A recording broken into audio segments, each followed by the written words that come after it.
Good morning, Seattle. It's a beautiful Friday. Yeah, 8:14 on your Seattle waterfront. So this weekend, the University of Washington will host the first annual Interprofessional LGBTQ Health Conference. It is a community-organized event, and one of the featured speakers is with us this morning, Dr. Perry Halkitis with the Rutgers School of Public Health. Thanks for being here. Thank you for having me. Here all weekend, you're going to be busy. You're going to be one of the featured speakers. But first, I want to know why this is a first of its kind. What makes it special, and why is the focus LGBTQ? Well, LGBTQ health issues are huge. You know, LGBTQ people face health issues and health disparities and challenges that are different from the general population. And, you know, for a very long time, the health of LGBTQ people has gone ignored. And so we're bringing attention to this matter, and that's critically important. Yeah.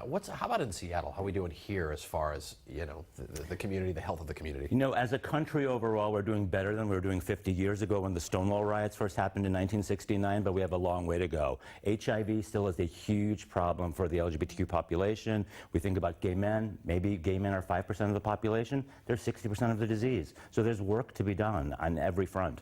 Do you feel like in this day and age, in the last 2 or 3 years, we're still making progress? We're making progress, but we have huge challenges. What I've written about many, many times is how social conditions fuel health disparities in the population.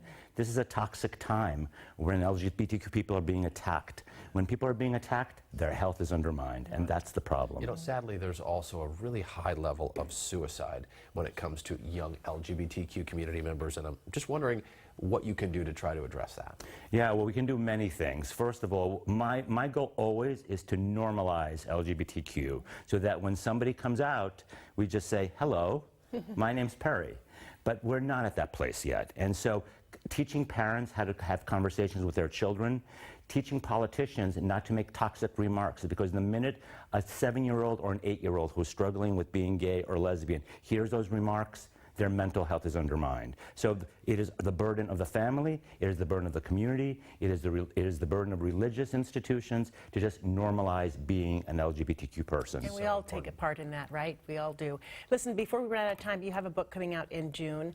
Tell us about it, because the timing could not be more perfect. Yeah, I'm really, really excited about this book. You know, about 4 or 5 years ago, one of my nephews came out to us, and he was 18 years old, and he struggled. And I thought, why is this young man struggling? 30 years ago, I came out, my family was amazing. But the fact is that being an LGBTQ person is still a challenge. And so what I did was I documented the life stories of 15 men ranging from age 78 to 19, and I'll tell you, coming out for the 19-year-old is as hard as it's for the 78-year-old. So that's the story. Look for it out in time. Yeah, and so you feel like making it easier for people to come out is a big first step, right? Yeah. It totally is. It is a huge first step. I think there's this great scene in the movie Love, Simon, where like the kids keep coming out as straight, right? And so imagine if you're a gay person, you're constantly having to come out. When I was 18 years old and I came out to my best friend George, who's been my friend for 50 plus years, and I saw him on the street, I said to him, hey, George, you know, I have to tell you something. I'm gay. He said, are we going to the Met game this weekend? That was his reaction. I love that. This conference coming up this weekend,